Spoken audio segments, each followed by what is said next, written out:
Tiragalo e tlhalositswe jaaka e setlhogo e dirweng ke sepodisi fa sale ka Seetebosigo a le 16 wa 1976 e ne e tshwantshiwa gape le matlhotlhapelo a kwa Sharpeville.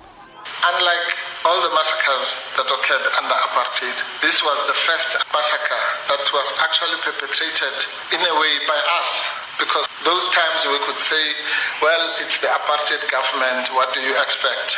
But now, these were the people that we ourselves had chosen to lead us out of that mess. And they came and did exactly the same thing. Motlhankedi mogolo wa Sibanye Stillwater Neil Froneman a re setlamo sa gagwe se dira ka natla go godisa baagi ba Marikana.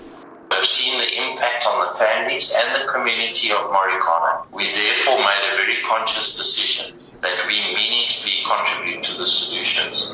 Komishene ya Falam e batlisisang matlhotlhapelo ya re go bontsha fa sepodisi se ne se sena tsela e nngwe gape ya go phatlalatsa badira moepong ntle le sololo ya madi.